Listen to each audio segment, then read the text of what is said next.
Bueno, y como todos los miércoles, ya están aquí mis queridísimos millennials para empezar este 2022 con su lectura del arranque de este año que inevitablemente pasa por la lectura de esta cuarta ola de coronavirus que está enfrentando pues el mundo entero y que va de la mano de la variante más contagiosa que se ha registrado hasta el momento, la de Omicron. Los saludo de volada, Alejandra Farías de la UAM, Dylan Pizaña de la UNAM y mi querida María Torres Arpipuz de la Ibero.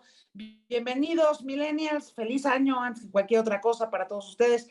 Y la verdad es que nosotros hubiéramos querido, sin duda alguna, empezar el año ya libres de coronavirus, pero eso, y lo platicábamos desde hace 2 años, eso no va a ocurrir en tanto no ocurran un montón de cosas. Una de ellas, la vacunación universal para todos los seres humanos que vemos sobre la faz de la Tierra. Pero lo cierto es que esta variante nuevamente pone en jaque al planeta completo. ¿Quién empieza? Bienvenidos. Así. Creo que se cortó la transmisión, pero ahí estamos. Si quieren, me arranco. Y pues sí, es triste la noticia esto del COVID. Quisiéramos arrancar, como bien dices, Yuri, el año libres de COVID, pero incluso me acaban de informar hace menos de 10 minutos que di positivo a COVID-19 también.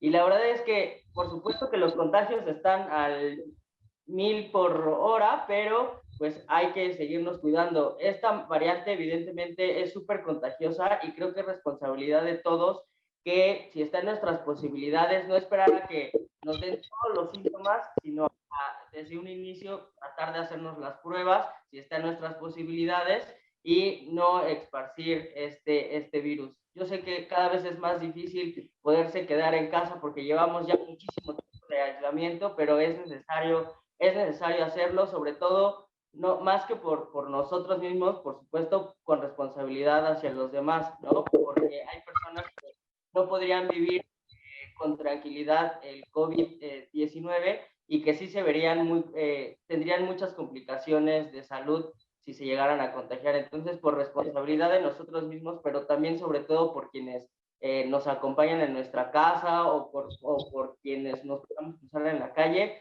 pues sí tener la responsabilidad de cuidarnos.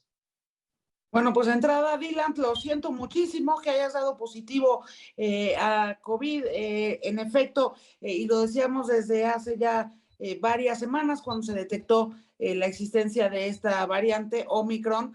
Es muy contagiosa y México no iba a ser la excepción. El comportamiento de la variable en México tendría que ser igual a antier a ayer, 1 millón de contagios en Estados Unidos, 500,000 contagios en Reino Unido, en Francia cifras similares. Entonces es absolutamente probable que durante al menos las próximas 4 semanas nuestro país esté enfrentando de lleno esta cuarta ola. La buena noticia es que efectivamente el hecho de que ya muchísimas personas se encuentren vacunadas en todos los países del mundo, en unos más que en otros, pero es buena noticia porque enfrentan de mucho mejor manera esta variante que de suyo ya parecía ser bastante más benigna que las previas, que alfa, delta, gamma, y eso es una buena noticia. Vas a estar bien, Dylan, te ves nada más un poquito pálido, pero por lo demás seguro que vas a estar bien, cuídate y qué bueno que te guardes para no esparcir esta nueva cepa. Lo cierto es que en efecto, pues vamos a enfrentar cada vez cifras más alarmantes de contagios. En México hay muy pocas pruebas, son muy pocas pruebas gratuitas, sobre todo las que no están disponibles, no las hay ni siquiera en la Ciudad de México, que es donde se había hecho un muy buen programa de testeo o el mejor testeo posible en toda la República Mexicana. Y ahorita las filas han estado interminables, igual en el Estado de México. Incluso en las farmacias que ofertan el servicio de pruebas, hay que pagar, no son gratuitas, pero las filas han estado interminables. Y Yo decir creo que que la ante vacuna no es garantía, nada más rapidísimo, decir que la vacuna no es garantía de que no te vas a No, contagiar. no lo es. O sea, yo estaba vacunado, tengo mis dosis de vacunas y aún así me contagié. Es decir, a seguirse cuidando. Perdóname, Ale. No hay cuidado. Espero que te recuperes pronto, Dylan. Yo creo que ante este panorama no podemos negar que la cuarta ola del COVID ya está y además la nueva variante pues está más contagiosa que nunca, ya lo han mencionado, pero este panorama solamente, yo creo que es importante señalar que ante el regreso a clases, que la jefa de gobierno de la Ciudad de México ya ha señalado que no va a ser posible y que no es una opción que se suspendan actividades y que la vida y las cosas en la ciudad van a seguir de la misma manera porque la situación económica no da para que se puedan modificar. Yo creo que es muy necesario que se piense en vacunar a los niños de 12 a 14 años, incluso menores. Lo hemos visto en Estados Unidos que los índices de los niños contagiados van en aumento. Creo que la nueva variante y por cómo están sucediendo las cosas, tenemos que ponernos a pensar que es importante que se vacunen a los niños pequeños, porque empezamos primero con los grupos vulnerables, que eran los adultos mayores, después personas de 40 a 49 años y ahorita creo que un grupo muy vulnerable son los niños, ¿no? La cuarta ola ya está contagiando a muchísima gente, todos conocemos a personas que se están contagiando del virus, no hay persona que yo no conozca cercana que ya haya dicho que se contagió en estas últimas semanas. Y los datos y las muestras de los contagiados van en aumento. El comportamiento, si bien del COVID ha sido como más estacional, como más de gripe de influenza, derivado a que ya estamos vacunados, no exime a que nos volvamos a contagiar, ¿no? A lo mejor y el riesgo ya no es mortal, pero sí es importante que nos sigamos cuidando y sobre todo que se empiece a voltear a ver la vacunación a los niños, ¿no? La vacunación universal a todos, absolutamente a Hombre, todos. en Estados Unidos, Ale, en Estados Unidos ya creo que van por la segunda, van por el refuerzo, ¿no? Para los jóvenes de 12 a 15 años y aquí no se ha aplicado más que una sola dosis a los niños que tienen comorbilidades y no a todos, ¿no? Eso es lo que es muy preocupante. Creo que además lo que estamos viendo es que, no sé ustedes, pero al principio era ajeno a alguien, de alguien, de alguien, y ahorita cada vez es más cerca, más cerca, más cerca, más cerca, más cerca, y muchísima gente, ¿no? Hemos visto los memes de los Simpson, ¿no? Que está uno así y todos los demás rodeados de positivos en COVID, y es muy cierto, lo estamos viendo muchísimo más cerca, después de 2 años, justo como Ale mencionaba, en colegios, pues yo como pedagoga, que es el área en la que por así que estoy todo el tiempo, lo estamos viendo con el regreso a clases y hay escuelas que con decenas de familias positivas a COVID, familiares enfermos, papás enfermos, la Secretaría de Educación Pública pretende que las clases continúen como si nada, con protocolos muy básicos que no están protegiendo a los maestros, que no están protegiendo a los niños, que no están protegiendo a los familiares. Eso sí, corremos todos un riesgo, o sea, es una cadena de contagios impresionante y cuando un colegio decide cancelar clases porque hay esta serie de contagios en personal docente, en personal administrativo, en familias, en estudiantes, hay problemas con la Secretaría de Educación Pública. Entonces, es donde decimos, ok, ¿cómo le hacemos? Pretendemos que la economía siga funcionando porque no podemos volver a frenarla. Pretendemos que sigan los colegios porque no podemos pretender que los niños se rezaguen más, pero también necesitamos proteger la salud de las personas primero. La cultura laboral también dice, bueno, hoy no vengas, pero mañana ya te presentas. Oye, espérate, ¿no? O sea, ¿cómo para...? O sea, yo estoy viendo demasiado. Ahora sí que, digamos, al principio era un pánico de, ok, no, todo mundo distancia, y ahorita es como, bueno, ya ni modo, y el cubrebocas aquí abajo, y, ¿no? También creo que eso es muy importante con esta cuarta ola, tenemos que poner atención a que, como bien decían, la vacuna no significa que no te vas a enfermar, no significa que no te vas a contagiar, no significa que no puedes contagiar a alguien más. Creo que tenemos que ser más conscientes que nunca, después de 2 años de estar viviendo esto, que la economía activa, que las escuelas activas necesitan gente consciente que se vacune, que se cuide y que cuide a los demás. Es correcto, porque además, Dylan, no sé, es nada más para recordártelo, ¿no? Ya te dijo el secretario de Salud que con que te pongas tu Big Vaporub es más que suficiente, que con que te tomes unos tecitos. Lo cierto es que en efecto ya sabemos que sí hay que hacer en este tipo de circunstancias. Intentar en la medida de lo posible ahorita, sobre todo durante las próximas 2 o 3 semanas, quedarnos lo más que se pueda en nuestras casas, salir lo menos posible, tener el menor contacto posible con personas. Yo sé que han sido 2 años agotadores para todos y todas, y que ya sentíamos como un oasis en donde estábamos regresando a algo parecido a la vieja normalidad, pero era evidente que, y además es evidente que después de Omicron va a seguir ocurriendo, ya hay una nueva variante IHU en Francia, y va a seguir el virus mutando. Deseablemente, cada vez estarán más debilitadas las cepas, deseablemente, pero no significa que así vaya a ocurrir. Lo hemos visto con la propia influenza, que cada mutación no necesariamente ha representado una debilitación de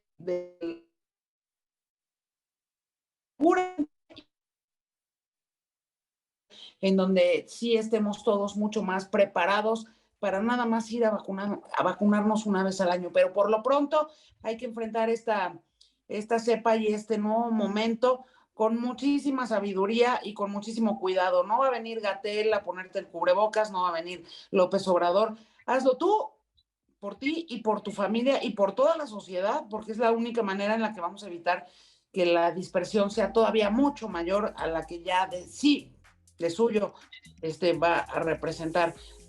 Dylan, ¿estás capacitado para seguir en esta mesa de miércoles millennial? Bueno, entonces quédate. Vamos a la pausa, regresamos. Estoy tratando de ponerme de acuerdo con mis millennials que siguen aquí conectados, si querían hablar, porque hay muchísima información. Ya hablamos de Omicron y las políticas de salud en nuestro país, todo el bloque anterior, pero tenemos 2 temas pendientes, el tema de la inflación y el tema de la conmemoración, o como quieran ustedes llamarla, de la toma del Capitolio en Estados Unidos, en donde, bueno, inicialmente Donald Trump iba a hacer un discurso que a la mera hora decidió cancelar. ¿Por qué? Pues porque él y toda su familia están siendo investigados, ¿no? Es clarísimo. Entonces, no sé con cuál quieran empezar, millennials. Ese tema del Capitolio está buenísimo, o sea, y sobre todo creo que es importante tratarlo ahora con el contexto que vivimos actualmente, justamente con lo que dices, Yuri. Hace un año se tomó el Capitolio por simpatizantes de Trump que irrumpieron a la sesión del Congreso en protesta de un supuesto fraude que argumentaba Trump en ese momento, y pues con un discurso de odio, hay que decirlo. Trump incitó a la violencia en ese momento, hace justamente un año, el 6 de enero. Bueno, mañana se cumpliría un año. La presidenta de la Cámara Baja, Nancy Pelosi, ha anunciado que el día de mañana, en este tema de la conmemoración o de la reflexión de este tema, pues no habrá sesión de Congreso, pero sí habrá una serie de actividades para entrar a la reflexión respecto a este tema. Y por supuesto que hay que reflexionar en torno a lo que sucedió en ese momento, porque el sábado de esa Estados Unidos, así es, gracias a este discurso de violencia. Lo que hay que decir es que está sucediendo en Estados Unidos, pero México no es ajeno a los discursos de violencia en los temas de democracia. Ahora lo vemos recurrentemente al presidente de la República o al mismo presidente de la Cámara de Diputados, que ahora se van contra el Instituto Nacional Electoral, por poner un ejemplo, ¿no? Entonces, por supuesto que los discursos de odio, hay que decirlo, no abonan a la democracia, y sobre todo cuando eres un político, cuando eres una figura pública, cuando representas a ciudadanos, como es el caso, por ejemplo, del presidente de la Cámara de Diputados. Pues no está padre que ataques a los consejeros del Instituto Nacional Electoral, ¿no? Porque no abona en nada, solo crea confusión en la ciudadanía y puede desencadenar algo como lo que ocurrió en Estados Unidos, y no hay necesidad de llegar a ese punto de violencia, de agredir o donde haya muertes en Estados Unidos. Por supuesto que es de reflexión, que hay que hacerlo no solo en Estados Unidos, sino también en nuestro país. Creo que a un año de esto, lo más impresionante es o sea, para mí, pensándolo a un año, y creo que tal vez lo podríamos ver de esta manera, creo que para lo que habíamos visto de Estados Unidos en cuanto al proceso democrático, elecciones, esto es algo, o sea, esto que pasó hace ya casi un año, es algo que Hollywood o Netflix hubieran podido inventarse y todo el mundo lo hubiéramos visto en la tele, pero verlo en las noticias, verlo en la realidad, creo que fue lo más impactante, ¿no? O sea, cuando hubo el cambio Obama-Trump, pues sí estuvo tenso, pero en ningún momento se llegó a ver esta tensión, incluso cuando fue Bush-Obama, o sea, todos los que hemos visto que nos han tocado, pues por más tensos que fuera por el cambio de lado, lo que fuera, nunca pensamos que iban a llegar a este punto de violencia, de asaltar la mayor institución de democracia en su país de esa manera, ¿no? ¿No? Con el fin o con lo que el FBI de alguna manera determinó que era de secuestrar incluso a algunos de las personas que estaban en ese momento en sesión. Entonces, creo que hay que pensar justo como bien decías, Dylan, cómo las palabras de un ser humano que sí llevaba ya 4 años haciéndolo, que llevaba echándole su gotita de agua todos los días, a lo que instigó a que llegaran sus seguidores en un momento crítico, en un momento de elecciones, incluso a echar por la borda a su vicepresidente por decir que era un cobarde, por no negar que Biden había ganado. Perdón, pero pues era como siempre se ha hecho. Lo No raro sé si lo ustedes, fue él.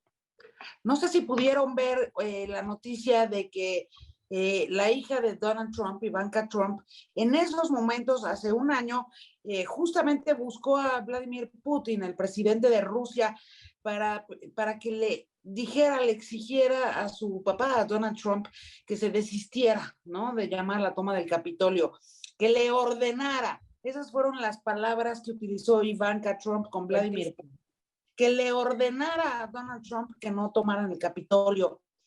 Ella, pues, claramente muy preocupada, ¿no? Por lo que estaba ocurriendo en su país y en el entorno familiar.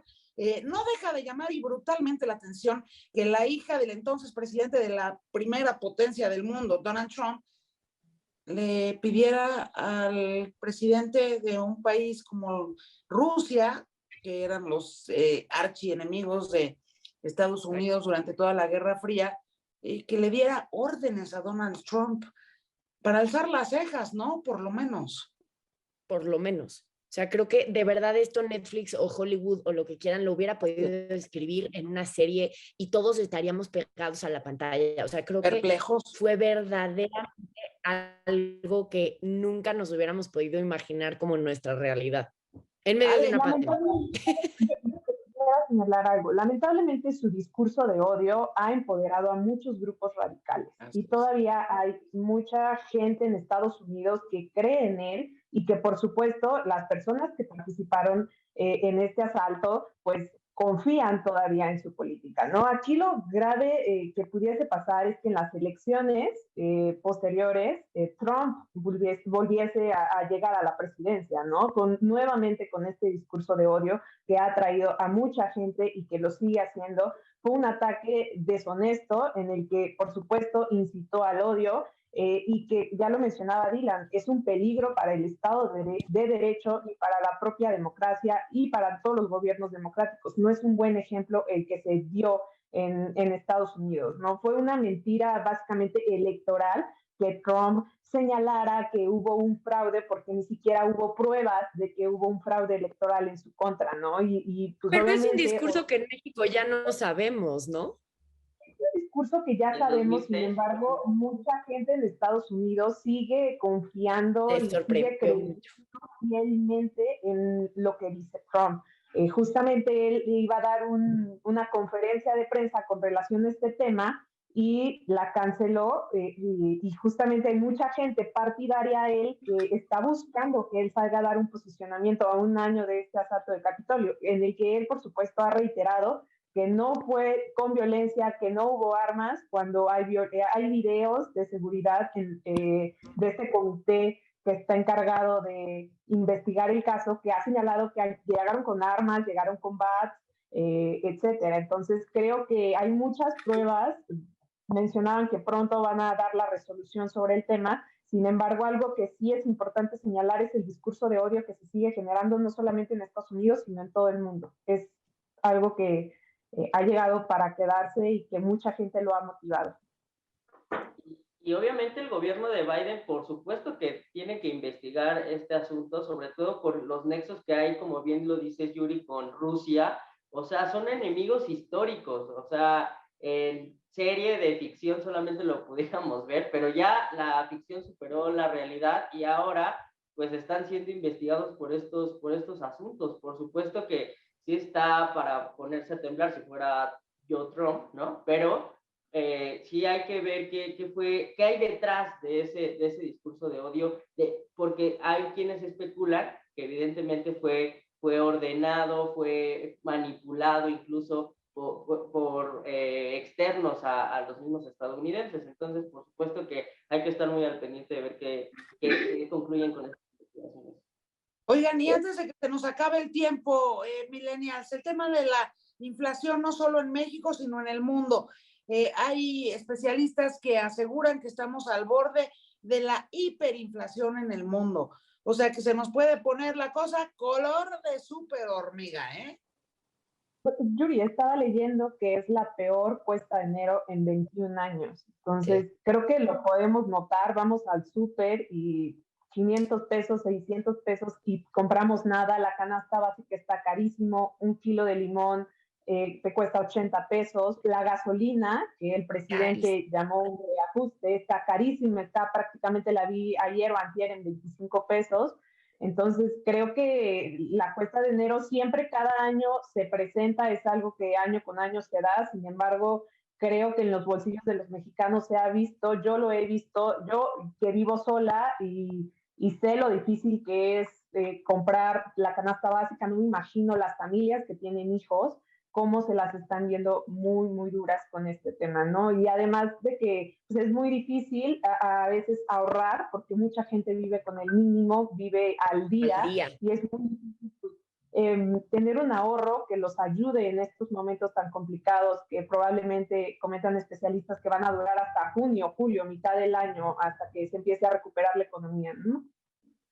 No, la rosca de Reyes tan solo 100 pesos más cara, la misma que compré el año pasado está 100 pesos más cara. Ahí es donde se ve la inflación, por ejemplo, ¿no? Y no solo el tema de la inflación, o sea, a ver, aumentó ya por el tema de la inflación el pollo, el limón, el tomate, el jitomate, o sea, es carísimo todos esos productos. Pero aunado a eso, el gobierno, o bueno, los legisladores básicamente, perdón, decidieron aumentar el IEPS. Por ejemplo, al IEPS a las gasolinas en un 7.3. Y a todos los productos que contaminan. Claro, entonces todo es una cadena porque aumentan la gasolina en el impuesto y ya todos los productos también aumentan. Entonces no solo es el tema de la inflación, también es el aumento de los impuestos a la gasolina que tiene efectos directos en los consumidores cuando vamos a comprar cualquier producto de la canasta básica. Entonces, pues por supuesto que es alarmante el tema por el tema de la inflación y el aumento de los impuestos. Va a ser muy complicada. Creo que sí ha sido ahora sí que un inicio de año muy golpeado entre la cuarta ola, Omicron, el regreso a la vida laboral, escolar y ahora también lo que estamos viendo con la cuesta de enero, que creo que está generando mucha tensión y que va a tener repercusiones, como ya bien decían, todo el año. No va a ser una cuestión de nada más ahorita y vemos qué pasa. Y como bien decía Ale, desgraciadamente en nuestro país la cultura del ahorro prácticamente no existe. Desgraciadamente la mayoría de nuestra población sí vive al día con un sueldo mínimo que no les permite generar un ahorro para cuando tienen cuando vemos estos problemas con la economía, cuando tienen un accidente, cuando algún familiar se hospitaliza, cuando hay un gasto adicional. Y creo que es algo que tenemos que rescatar, que sí es muy importante. Y lo estamos viendo ahorita con el IEPS, con la inflación, va a generar un golpe importante en nuestra economía que, como bien decía Yuri, nos va a llevar a esa hiperinflación. Y entonces además hay que pensar los escenarios que seguirán. Pues claramente ya está a la vista, pero va a seguir incrementándose el tema de la delincuencia, ¿no? El tema del crimen que lamentablemente también pues termina poniendo en jaque mucho más de lo que ya estaba el país, ¿no? El tema de la seguridad va a ser quizá el siguiente paso de pues esta pesadilla, ¿no? De este tema que ya se ha convertido, que en efecto ni en Netflix, ¿no? O sea, esta película tan apocalíptica en todos los países y cada país pues cargando con sus propios karmas y sus propios rezagos y sus propios hoyos negros. Nos vemos aquí el próximo miércoles, Millennials. Muchas gracias. Gracias, Yuri. Gracias, ¡Feliz Yuri. año! Feliz año a todos. Ponte